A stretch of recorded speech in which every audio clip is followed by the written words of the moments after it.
Okay, let's slowly continue.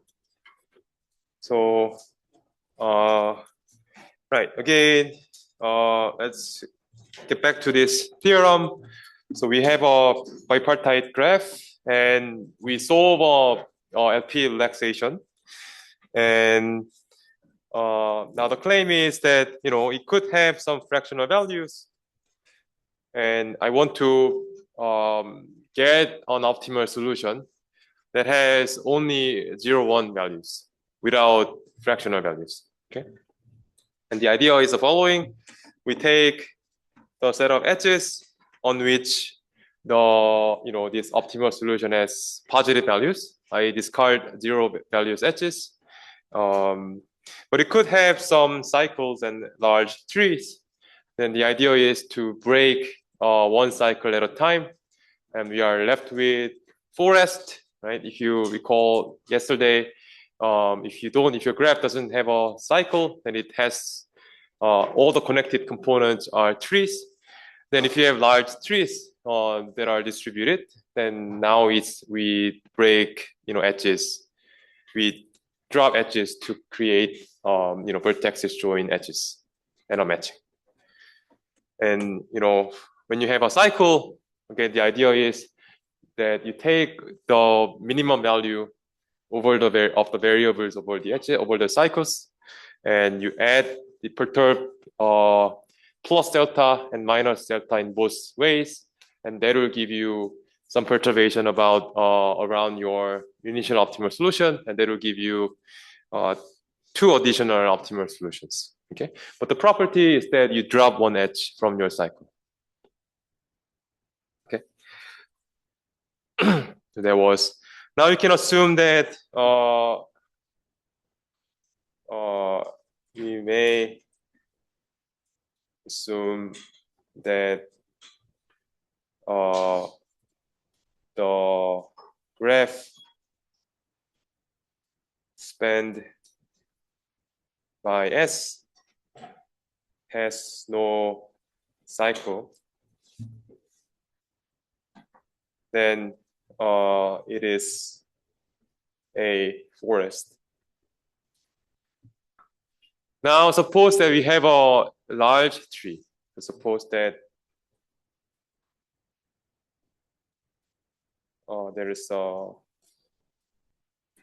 tree with at least 3 vertices. If each connected component has 2 vertices, then there should be an edge. So the only way to connect 2 vertices is by an edge, and that gives you a matching. Okay. Now assume that your graph, your connected component has at least 3 vertices, like this. Then 2 edges have to be connected. This is not a matching now.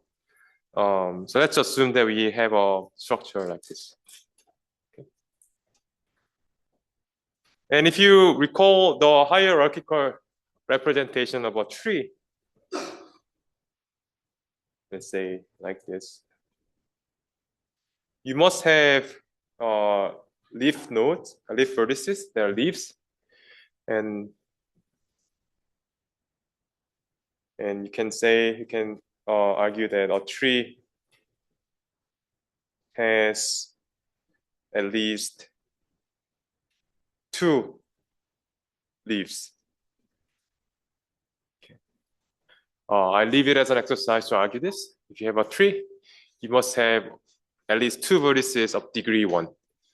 Okay. If in this graph you have, let's choose these 2 vertices. Okay. And 2 vertices is U and V. And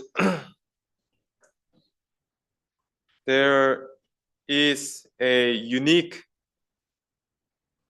path between U and V on the tree. This is again by definition.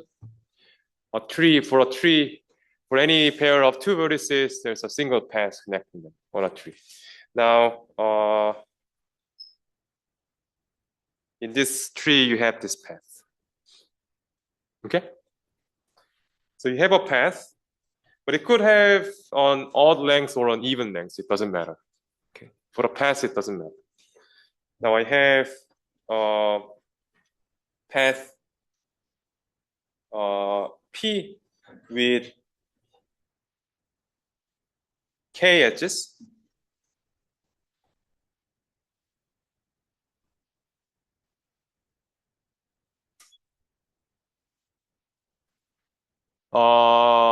And the point, okay. The condition is that U and V have degree 1. Okay. And because they have degree 1, you could have other edges in the original graph. Well, let's say this is on edge E. X bar E has to be 0. Because I assume that the degree of U is 1 in this graph. So this edge is the only edge that has a positive value. Okay. The other edges connected to this vertex U has to have value 0. Okay. Now, then,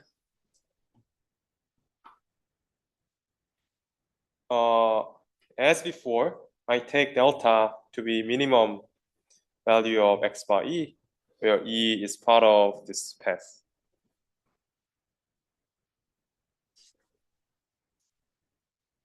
Okay. Now I do the same thing. So X tilde and X hat. So in this example, delta is 0.3. And I first subtract, add plus delta minus delta, and I do this, I repeatedly apply this operation. And for the other solution, I subtract delta first and add delta and repeat. Okay. Again, claim. You can similarly argue that X bar E has value between delta and -1 minus delta before perturbation, or E on the path. And based on this thing, X hat E and X tilde E, okay,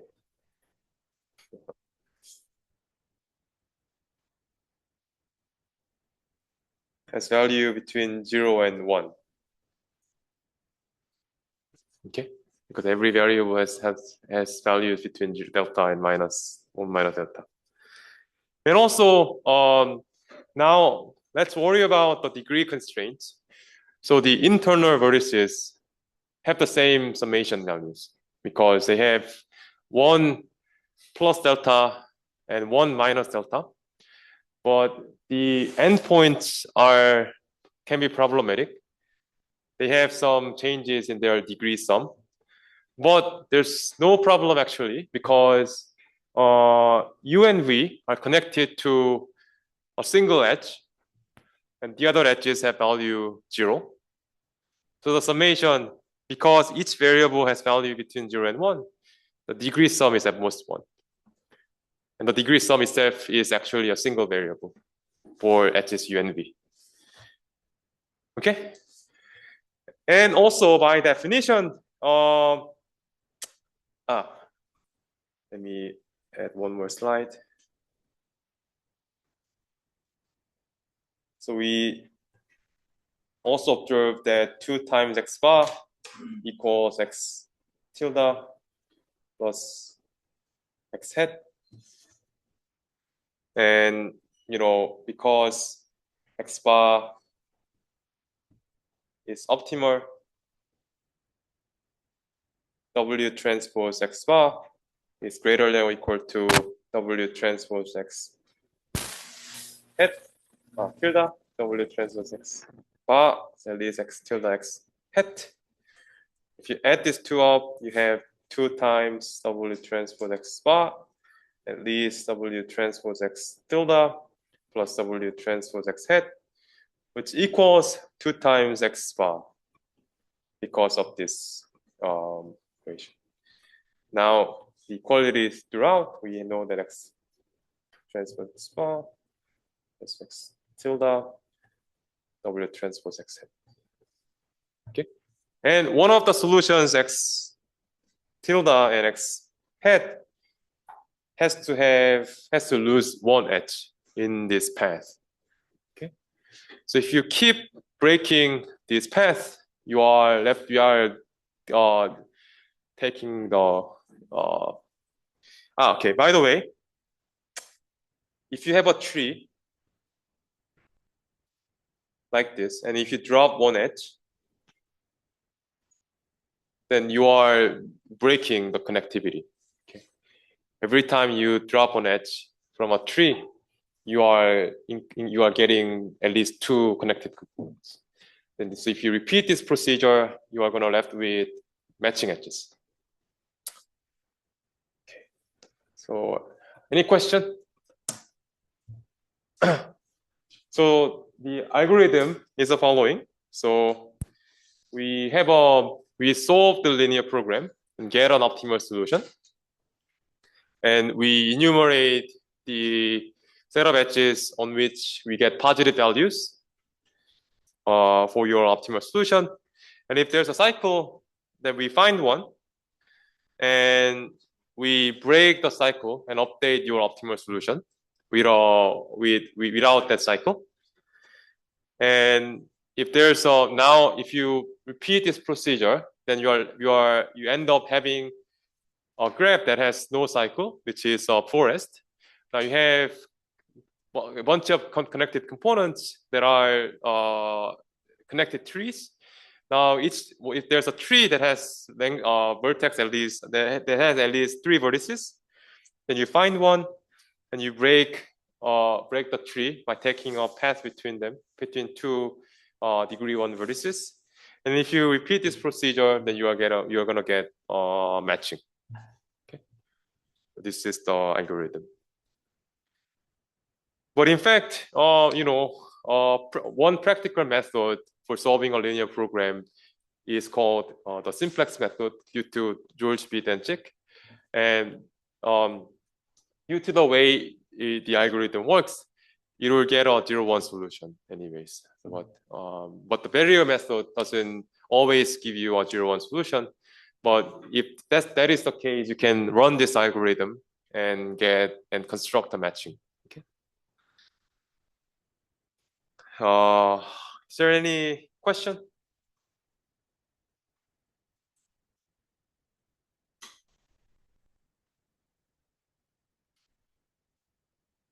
Yeah.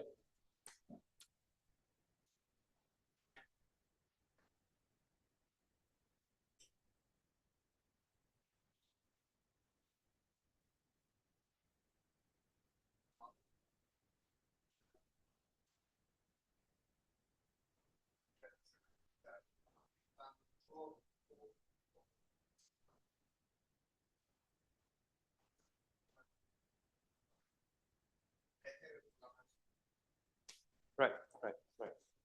So the question is about, I guess, linear programming.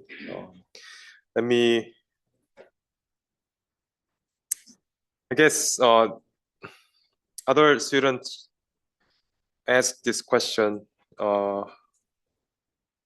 before, so let me give you this explanation. Wait.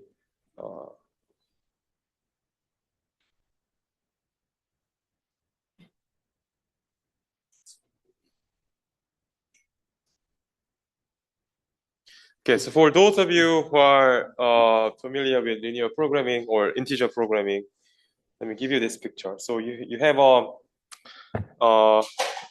when you have an LP, you have an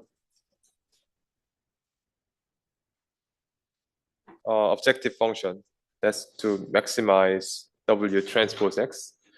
And your solution space will be given by a polyhedron.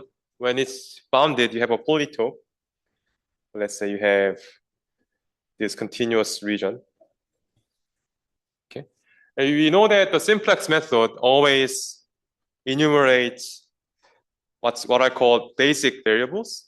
So the basic variables correspond to the extreme points or vertex solutions over this polytope.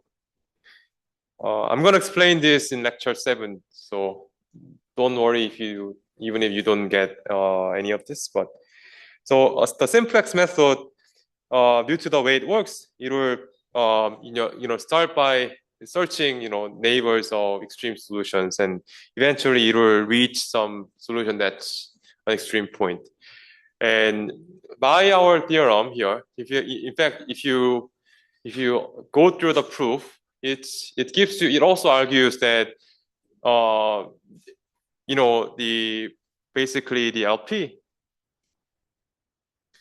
even with the degree constraints and non-negativity, it gives you a polytope whose extreme points are 0, 1 valued. If you run the simplex method, it will give you a 0, 1 solution. Okay. So, but it's possible that these two solutions are both optimal 0, 1 solutions. In which case, all these solutions, which are convex combinations of these two, are also optimal. So if you run, in that case, if you run an interior point algorithm, you could potentially reach this middle point as well. What I mean is that if you use the simplex method, then you are good. But sometimes you don't use the simplex method, like the barrier method. It could potentially give you a fractional solution that's optimal. And in fact, there was a recent paper by Google, which provides a large-scale linear programming solver, which is based on the continuous first-order method, like Frank-Wolf algorithm, gradient descent kind of related things.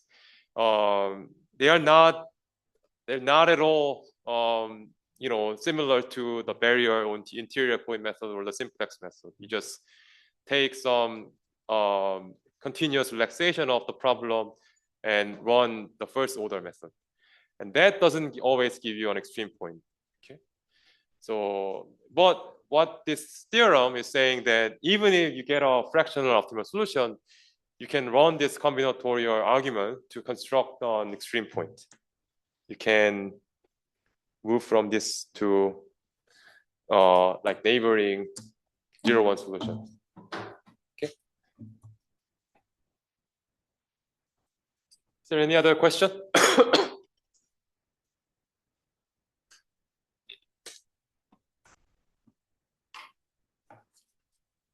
So, in my understanding, the theorem has two components. Right. The first one is that an optimal solution is also an optimal solution of the LP relaxation. That's right. Yeah. The second one is proved by the algorithm you just presented. Right. Suppose the solution is not a binary solution, it's a fractional solution, then just going through the algorithm, we can find a binary solution. That's right. Yeah. So again, right. I guess the theorem statement can be a bit ambiguous, but let me repeat that. So the theorem has two components. So it talks about the existence, and the second part is about how to find it.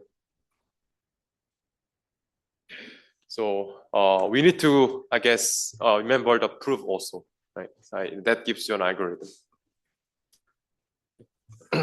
So the way I was writing the proof is algorithmic. You can, I guess, there was if you search for other materials, the proofs are written in the proof goes by contradiction. Like if you collect certain number of edges, then it doesn't have a cycle or a large path, large tree. but the way I was writing the proof is algorithmic. So you start with something arbitrary, and what I'm saying is the proof is constructed. Okay. So.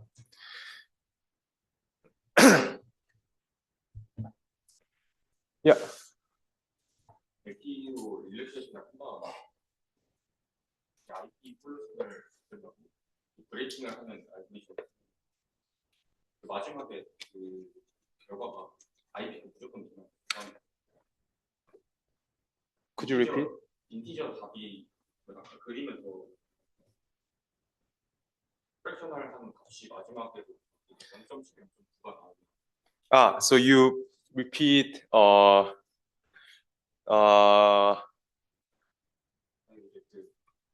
엣지의 양쪽 끝이 다 끊어져서 0을 더 이상 반복을 할 수가 없으면 어떻게?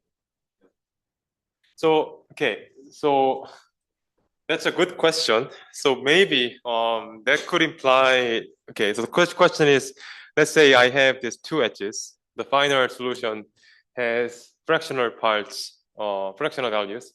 So maybe like this might imply that this thing is not an optimal solution. If you solve an LP, you don't run into a situation like this. So this is basically a proof. But the idea is that, so okay, so I'm not using I'm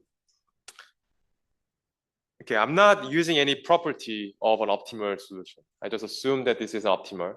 Then so as soon as you assume optimality, the argument is that you have a solution. Now you can construct the same two other solutions that have the same values. Okay, and in fact, if the initial solution is not optimal, this argument gives you two solutions. One has a larger value than the initial one. The other one has a smaller value than the other one. You can actually improve the value of the solution. So, but if you start with an optimal solution, then these two solutions have to have equal values. Well, I don't know if I'm giving you an answer, but your answer to your question, but my question is that for example, this x tilde has a 0.7 weighted edge. Right, that's right. So maybe that's not possible. Like, but it's possible when edges have weight 0. Yeah, you could have like 0 weight edges. So theoretically it's possible, but in practice, if you assume like all positive weights, maybe then this is not an optimal solution. Suppose there's not one strictly positive edge, you can make it 1. That's right. Yeah, that's right. Yeah. That's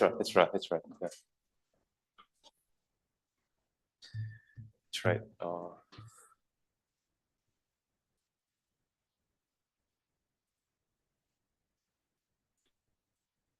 Yeah. So maybe maybe you can argue further. Anyways, so the yeah. Any other question?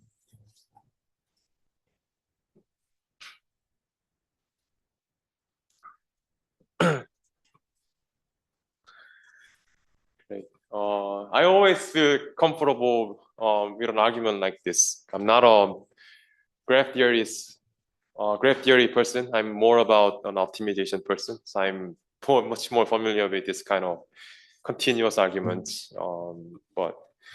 But it's time to get back to the combinatorial part. So let's talk about perfect matching. Again, I explained it at the beginning of today. So we have a graph that is not necessarily bipartite. A matching is called perfect if every vertex is covered. Okay, so every person is married to somebody else. There's no a person who's not dating anyone. So in other words, again, every vertex is attached to a matching edge, perfect matching. So in these examples, these are two perfect matchings. Okay. So the first graph is bipartite. The second one is not bipartite. And why is that? and the graph has an odd cycle. Okay. Great. So then the question is, how do we compute a perfect matching? Okay. We can solve the following optimization problem. So we're gonna use the same approach. So for each edge E, we use variable xe. And to guarantee a perfect matching, we are having this degree constraint, which imposes that the value sum is equal to 1. It's not at most 1. The degree is equal to 1. Okay. And that's it. And you get this optimization problem, binary linear program, where the degree constraint has equality. Okay.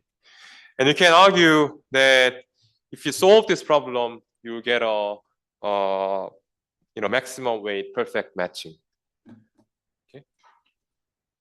But the thing is that a matching always exists because an empty set is a trivial matching, but a perfect matching does not always exist. Like you can have a graph like this. It doesn't have a perfect matching because if you look at these two vertices, for these two vertices to be matched, you need to pick their edges like this. But then there's no edge between these two vertices, so there's no perfect matching. Okay. So what it means is that this optimization problem is not always a feasible solution satisfying all the constraints. Okay. So that's what I said. But for bipartite graphs, we have a simple graph theoretic characterization of when there's a perfect matching. Okay. And that's Hall's marriage theorem. And before we state the characterization, we define this notation N of S, which is basically the set of all neighbors of any vertex in this set S. Okay. So the set of vertices that are adjacent to in this one vertex in this given set S. Then the theorem is the following. So we have a bipartite graph, and that's partitioned into these two sets, V1. One side has V1 and the other side has V2. And the condition is that you take any set S, okay, and you look at the neighbors of S, N of S. Somehow the neighbors, which is N of S, has more vertices when is as many vertices as the original set S. If this is true for any subset of one side, then that will guarantee a perfect matching. Okay. I mean, this is kind of I guess straightforward if you think about some example. Let's say you have two vertices. You have a subset of two vertices. If these two guys are competing for a single woman, then one person has to be unmatched. So this is kind of an intuitive condition to guarantee a perfect matching. Okay. But what's interesting is that the converse is also true. Okay. This is a necessary and sufficient condition to guarantee a perfect matching. And I'm going to prove this, and the proof uses what we learned from the augmenting path algorithm. Okay. But the first direction is easy. If G has a perfect matching, we must satisfy this condition. This is quite straightforward. So, well, the idea is following. Suppose that there is S in V1 such that n of s has smaller number of vertices than s. And what we have is s is here, but n of s is smaller, but the vertices in s are competing with the smaller set. So there's no way to match all the vertices in S, right? Because the only way to match the vertices in S by connecting them to their neighbors. So it's not, yeah. Question? Right. I mean, like you can imagine like other kind of more formal argument, but intuitively, like let's say you have 10 boys and you have 5 ladies, and there's no way to match every voice. Okay, so one way is straightforward, it's obvious. What about the other way? Well, the other way uses our argument for augmenting path algorithm. Okay, let me give you maybe 2 minutes to argue why the converse direction is also true.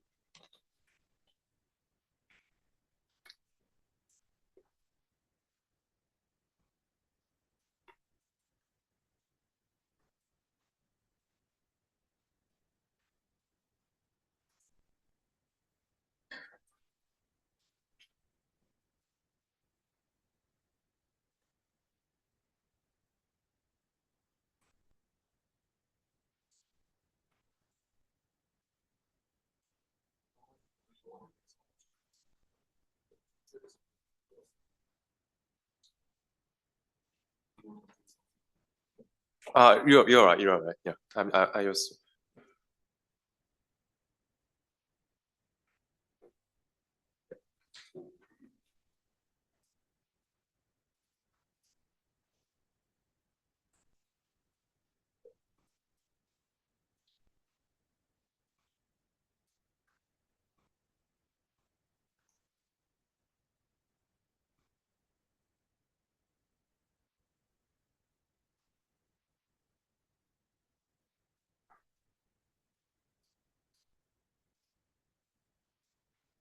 So what you want to argue is that if G has no perfect matching, then you can construct a subset of vertices which does not satisfy the condition. And the way it works is the way you construct such a set is, using this picture.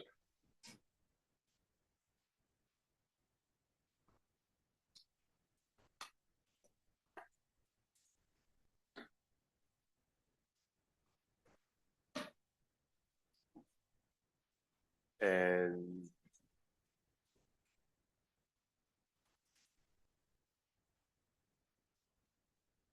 so if I give you the hint, my set S will be this even level vertices. Now you prove that their neighbors have one less vertices than the original one. And I actually gave you the proof at the beginning of today.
Okay, so suppose that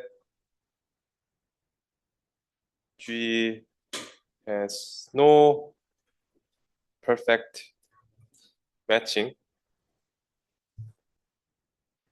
Then there's a vertex that is not covered by a matching. Okay, let M be a maximum matching. So because this is a maximum matching, we know that there's no M augmenting path. First, there is no M augmenting path. And there is an M exposed vertex. Because this maximum matching is not a perfect matching. There has to be a vertex that is not covered. So this has to be M exposed. And again, this is this is at a maximum, so there's no M augmenting path. So what it means is that the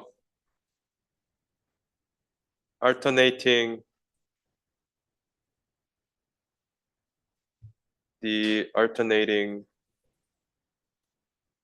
tree procedure constructs on alternating tree from R. So we take this M exposed vertex R and we grow an alternating tree from that. Let's say we are left with this structure. Now I'm gonna take S to be W. What I want to show is that the neighbor of W is precisely U. And then we prove that W has one more vertex than U. So what it means is that N of W, which is U, has one less vertex than W. That will give you the subset that's violating the condition. Okay. Great. So first of all, it's clear that U is part of N of W. Okay. So there's an edge from this bottom level to the upper level. That's clear. But now what we need to show is that there's no other neighbors. Vertices, no vertices other than U. We know, we show that there's no vertex between two vertices at the bottom. Okay, and also let's say I have W and U. We have other W's and other U's. And we prove that there's no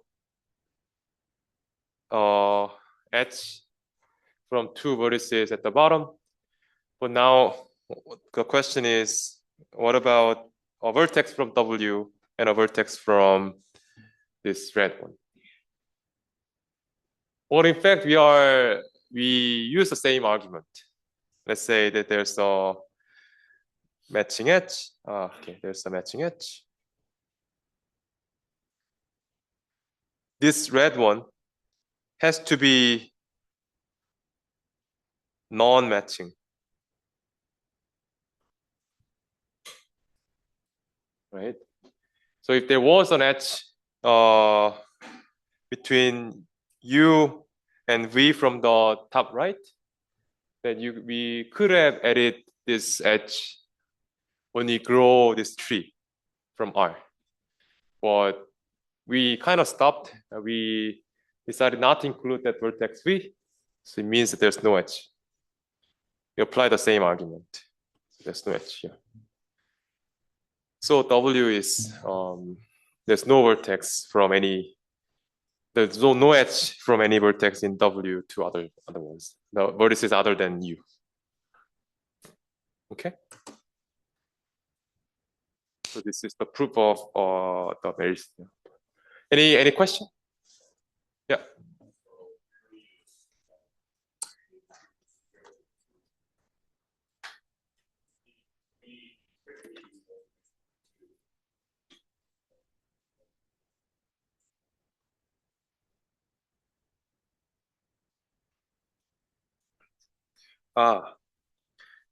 Well, okay. The question is, well, I guess it's the proof of Hall's-Mary's theorem relies on the proof of the analysis of augmenting path algorithm. So the question is about the converse. Can we, if you have the Hall's-Mary's theorem, can we simplify the analysis of augmenting path algorithm?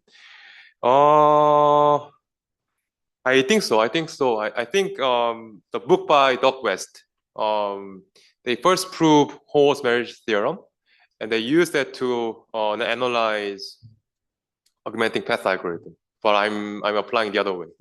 Okay. The reason why I take this direction is that I just proved that augmenting path algorithm, and I just want to keep using that, even for the non-bipartite setting. Great question.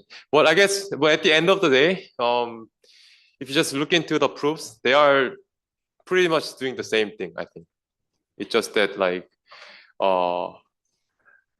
egg goes before chicken or something. Right?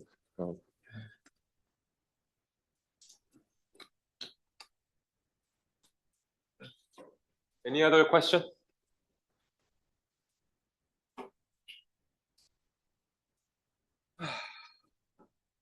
All right. Great. Great. So I have 35 minutes. So let's go to lecture 4. And so lecture 4 will be just about König's theorem. And I'm going to cover the Hungarian algorithm tomorrow. Okay. So König's theorem is about the duality between the matching problem and what's called the vertex cover problem, which I'm going to explain in a minute. And again, we're going to use the alternating tree procedure to give you a proof, to prove König's theorem. And I also give you an alternate proof based on linear programming. I always like linear programming based proofs, but linear programming duality is something much larger than, much heavier than, the direct combinatorial proof. So it's good to know both of them. So I will cover both ways, and then I'm gonna explain. Right. So for computing a maximum weight bipartite matching, we learned the LP-based algorithm, and I'm gonna give you a combinatorial algorithm that's called Hungarian algorithm, but it's not fully combinatorial. It looks at we're gonna learn this later, but you look at the matching formulation, and we're gonna argue that the vertex cover formulation will be the dual to the matching problem. And Hungarian algorithm is called a primal dual algorithm. So you update both primal matching edges and vertex cover. You maintain both of them at the same time. And somehow when they match, it means that it gives you a proof for strong duality. And that guarantees that your solution to both primal, which is matching, and dual for vertex cover, they are optimal. So Hungarian algorithm is like that. And I'm gonna explain that tomorrow. All right, so let's go define the vertex cover problem. So I have a graph, and I take a subset of the vertex set. And it's called the vertex cover if this vertex subset intersects every all edges. In this example, I take this red vertices. Now you see that every single edge has to intersect at least one vertex from this red set. And so, and in this case, in that case, you call the vertex subset a vertex cover. Okay. And so the vertex cover problem seeks to find a vertex cover with a minimum number of vertices. Okay.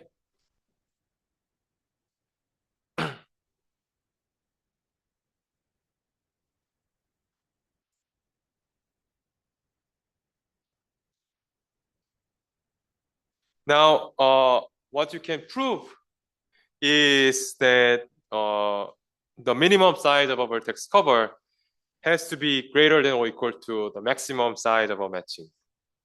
Okay. I guess for those of you who are familiar with linear programming, you might want to use weak duality, but there's a much simpler proof that's purely combinatorial for this. Let me give you 1 minute to argue why this is true.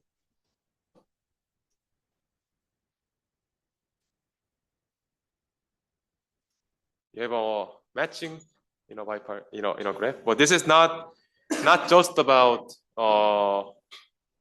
bipartite graphs. Okay.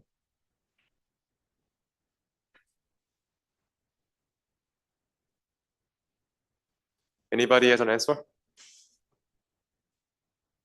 Yeah.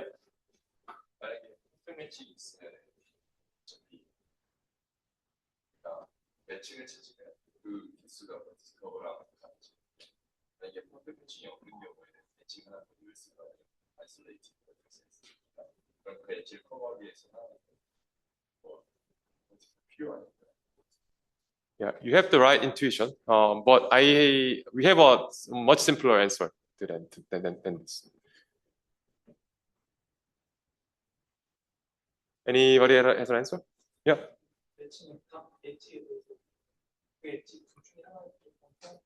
That's right. That is the answer that I want. So so you have this matching edges. Okay. But by the definition of a matching, any two edges do not share a common vertex. Okay. But if you have a vertex cover, we need to take at least one vertex from each of these matching edges.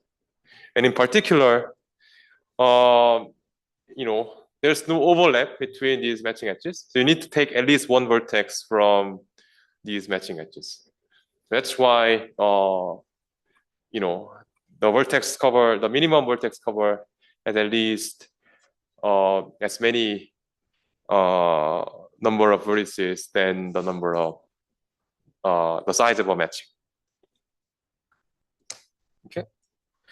But of course, this is you can prove this by weak duality, but this is much simpler. But Koenig's theorem is something surprising. So if you have a bipartite graph, then these two values are actually equal. So the minimum size of a vertex cover is equal to the maximum size of a matching. Okay. So we come across the same picture again. So the proof relies on this picture.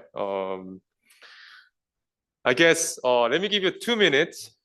And this picture actually gives you the proof. If you have a maximum matching, then you can construct a vertex cover that's the same size.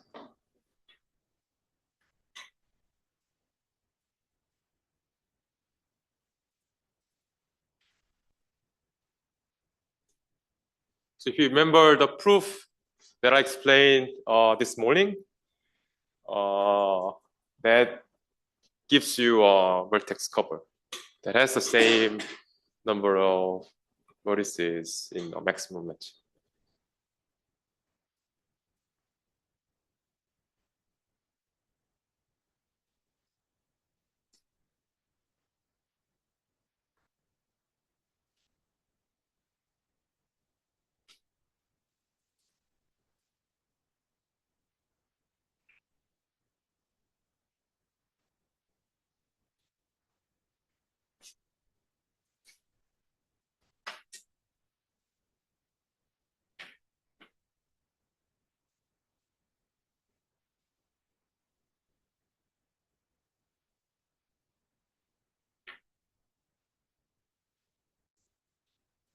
Anyone has an answer?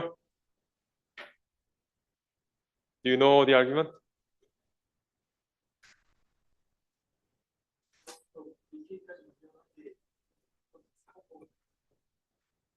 Why is that? The answer is right. You're right. Why is that? 이분 넘버가 모든 넘버에 다 걸치. 이분 넘버에 안 걸치는 거 있습니다. That's right. You're right. You're right. Oh, that's great. That's great.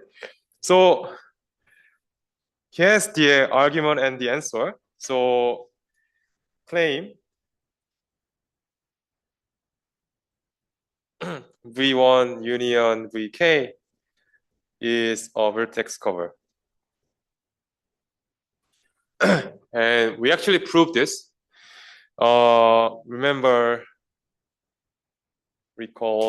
that no two vertices in W1 union Wk are adjacent. So what it means is if you take two vertices, from the bottom level, there's no edge between them. What it means is that no edge is fully contained at the bottom. We proved that if you take any edge, it has to incident to at least one vertex at the top. It can be fully contained at the top, or you can take an edge that's crossing. But the point is that it has to intersect at least one vertex from the top. Now I took all vertices from the top. That means that I can cover all edges. So it's a vertex cover. And we proved that there's a maximum matching. So there's no augmenting path. So we are left with, we get this picture. And if you have this picture, we know that the maximum matching, this matching, corresponding matching with red edges has the same size as the number of vertices at the top. Okay. And we know that from the previous theorem, the size of a maximum matching is always less than or equal to the size of a minimum vertex cover. And but we have the equality. So this proves that this thing is minimum. Okay. So this is question.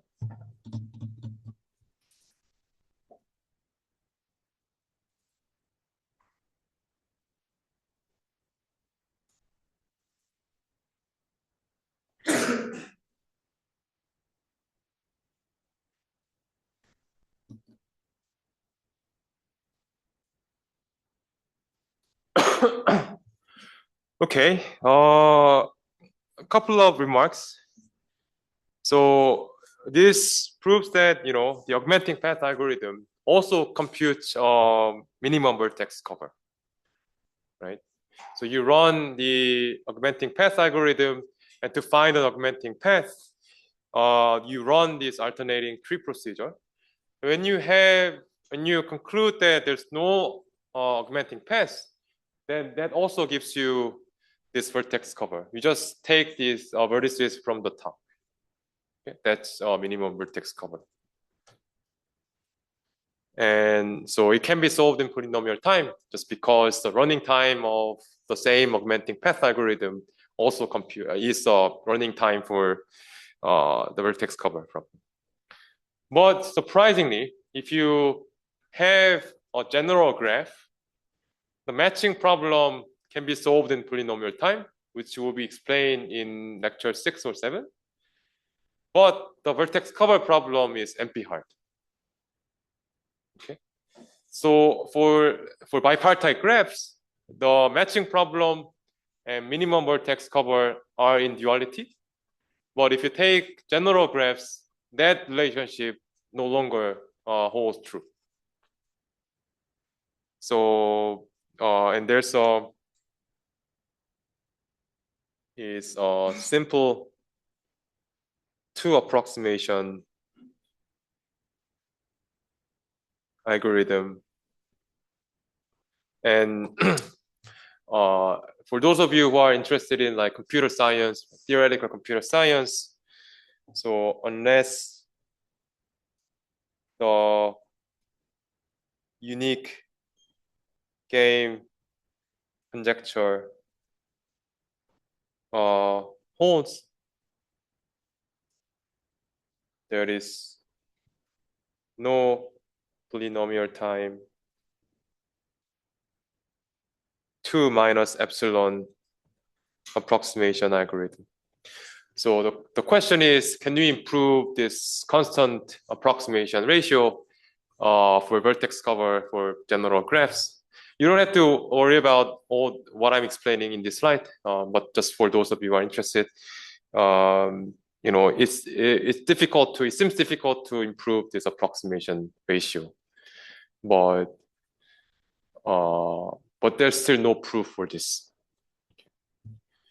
But people have discovered that there's a famous conjecture, and if the answer to that conjecture is no, then there's no better approximation algorithm. And in fact, I'm gonna explain the approximation algorithm, but I'm gonna explain that in the context of bipartite graphs, but the algorithm can be applied to non-bipartite graph. I'm gonna explain the algorithm in, I guess, in a minute, right? Anyways, so so you know, let's talk about how to compute vertex cover using a linear programming based method. Okay. So for each vertex v, I'm going to use an indicator variable yv to model whether I pick this vertex v or not. So basically, it has value 1 if the corresponding vertex is part of my vertex cover, 0 otherwise. And how do I impose that my resulting set is a vertex cover? Well, for every edge uv, I need to pick at least one vertex. So then I have yu, yv. Either yu or yv is 1. So that's equivalent to you know, having the summation of yu and yv at least 1. If you have 0, 1 values for y's. So then resulting integer program is this. So you have, so if you look at the summation of yv's, this is equivalent to the number of vertices in B, where B is a vertex cover. And if you impose this constraint, you are guaranteed to find a vertex cover. Every edge is covered. And you have this binary constraint. Okay. Now, we can also argue that, you know, if you solve this integer program, you can compute the minimum vertex cover. Okay, you can prove this. Let me skip it. Again, but you know, I don't want to deal with solving an integer program.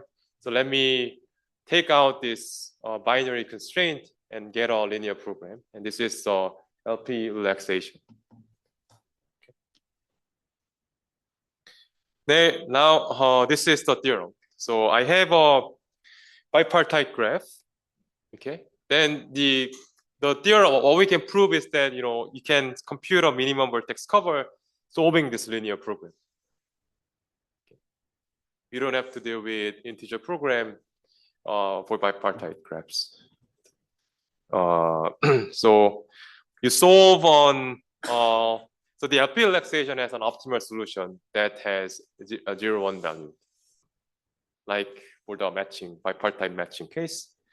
And, you know, as we did before, we can, even if you have on fractional optimal solution to the linear program, we can construct an integer solution that is optimal using some algorithms.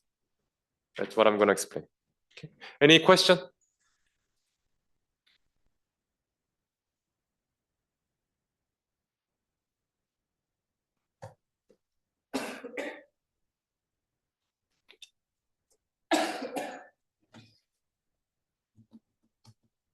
Okay, let me explain the proof. So let's take an optimal solution to the LP relaxation, which is given by y bar. We know that y bar has a non-negative value on each vertex.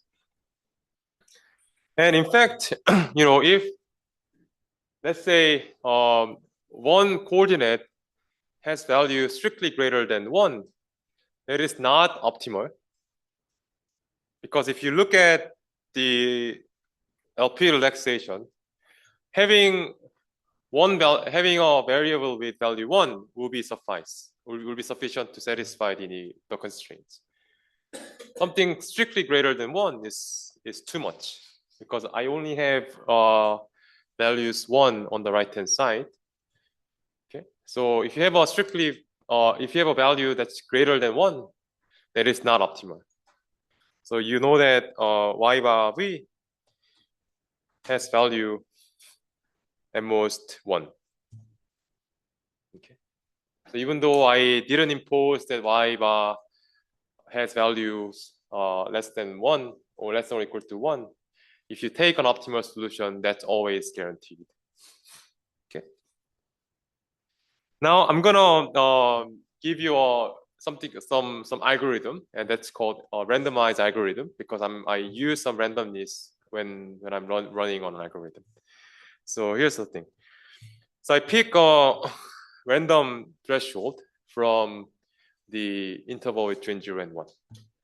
So I take a uniform distribution over the interval, and I randomly pick one value from it. Okay? Okay? Then I do the simple operation as follows. So for one side, I take vertices whose values are at least this threshold theta. Okay? And for the other side, I take vertices whose values are at least 1 minus theta. And I take the indicator incident vector of the union of these two sets. Well, if you just want to get a set of vertices, you just pick this union. And my claim is that this gives you a minimum vertex cover.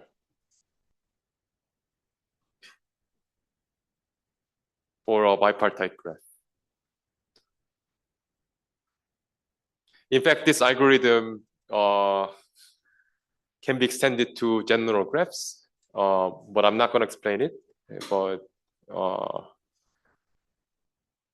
so this is pretty much it. Any questions?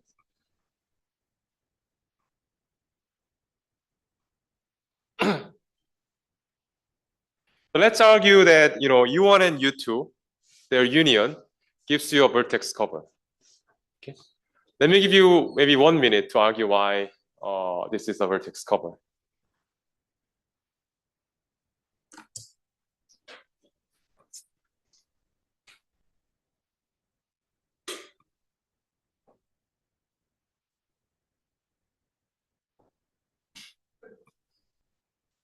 So let me give you a picture just to help you think about the argument. So you have U1, you have U2. If U1 and U2 doesn't give you a vertex cover, there must be an edge that is not covered by U1 and U2. Then you find the contradiction.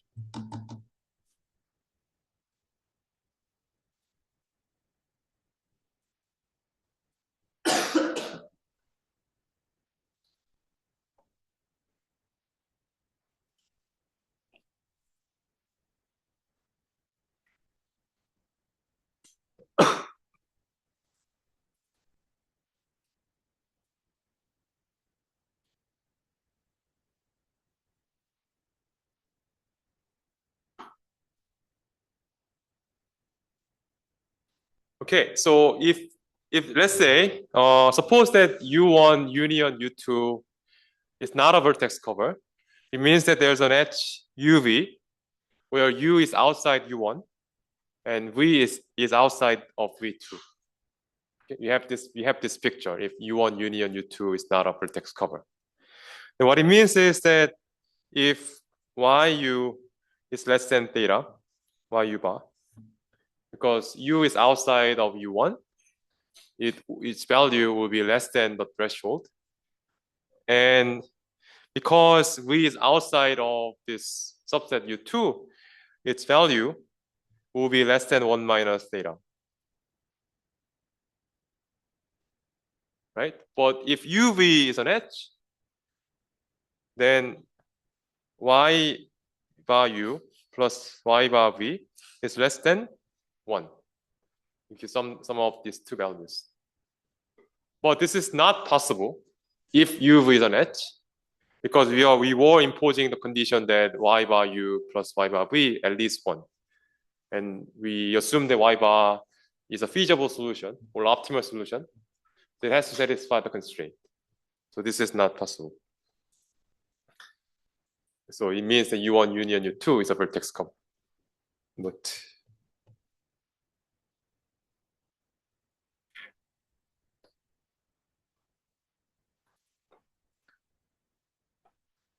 now for the next 10 minutes, I'm gonna prove that this gives you a minimum vertex cover. Okay. Well, let's prove this. So, but this thing is a randomized algorithm. So even the size of this cover is a random quantity, which will depend on my random choice of threshold data. So let me compute the expected size of my vertex cover. And the expectation is taken over my random threshold data, just to be a bit more precise. This is coming from the uniform distribution over this 0, 1 open interval. Okay.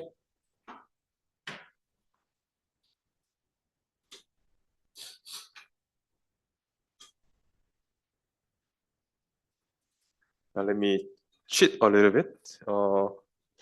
This thing is equal to expectation of theta, the size of U1, plus expectation of theta of size of U2. Just because U1 and U2 are coming from two different sides and can partition this set into two. The quantity, the set size of these two union can be decomposed into size of U1 plus size of U2. And this thing equals, so for each vertex V from the first side, okay, it's whether or not, okay, it's the expectation of V belongs to its indicator variable in V1, U. Let me take U. It has value 1 if U belongs to V1. It has value 0 if not. Okay.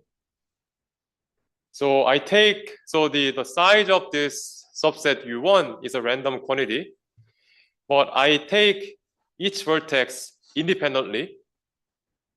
So its random size, the expected size, it can be decomposed into individual vertices. So the expectation can be expressed as the summation of the expectation for individual vertices. And this thing is equal to the summation of V over V2, expectation of 1 V belong to V2 for the same reason. Okay.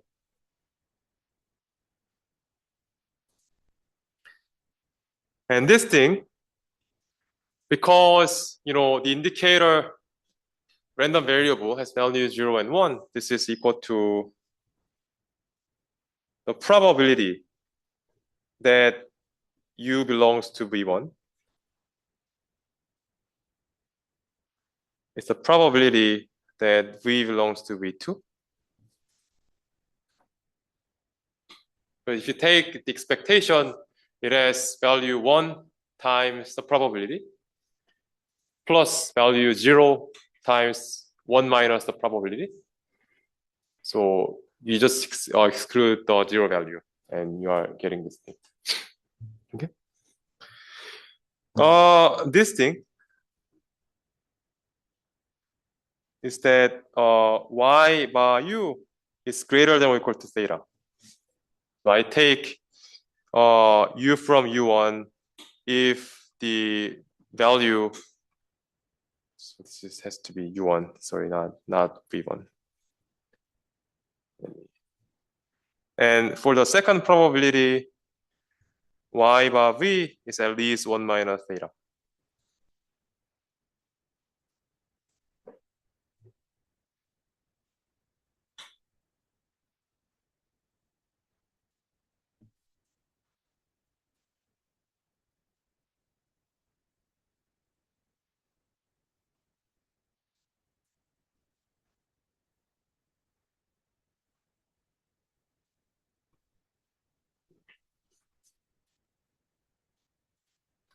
Okay. And, in fact, let me write that down. Let me summarize. So I was looking at the expected quantity of this vertex cover, and that's equal to u in V1, probability of theta, that y by u is at least theta, plus v in V1, p theta, y by v is at least 1 minus theta.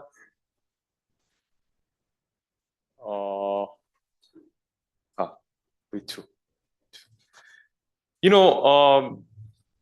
Question?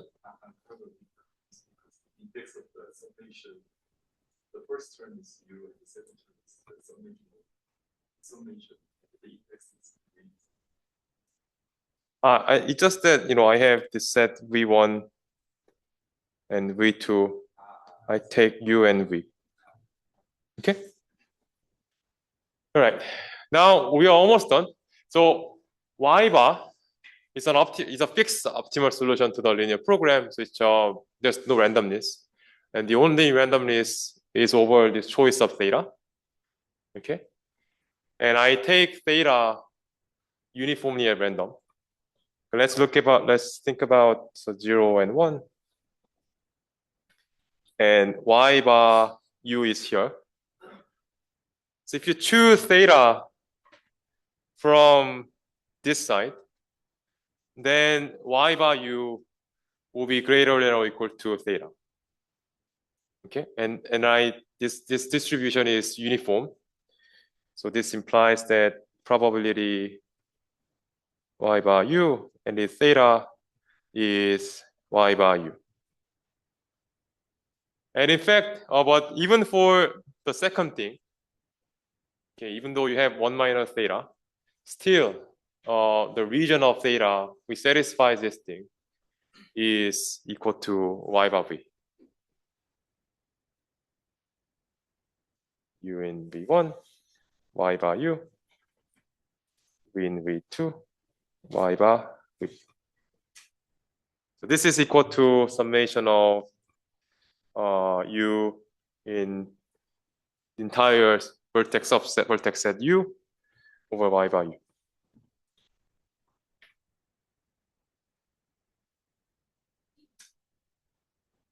Okay. So let's quickly recap what we did. So this is the objective value of my LP relaxation. So you solve the LP relaxation with this objective, and you get an optimal solution. Now I apply this randomized rounding algorithm. So you round each vertex, whether you pick a vertex or not. You round each vertex, each variable, when in a randomized fashion, and now you get a combinatorial set. Then the expected size of that resulting subset has the same value as this LP relaxation. Okay. Good. Then you have random distribution of this subset size, but that expectation is equal to the minimum, the optimal value of the LP relaxation. But we know that the LP relaxation has a lower bound on the minimum size of a vertex cover. So it means that that U1 and U2 union that has to give you a minimum vertex cover for any choice of theta. Okay, let me write it down.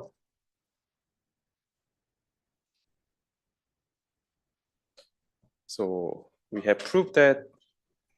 We proved that expectation of U1 and U2 is summation of y in V, no, V in U in V, y by U. But we know that this has to be at least, this has to be at most side of the vertex cover for any vertex cover.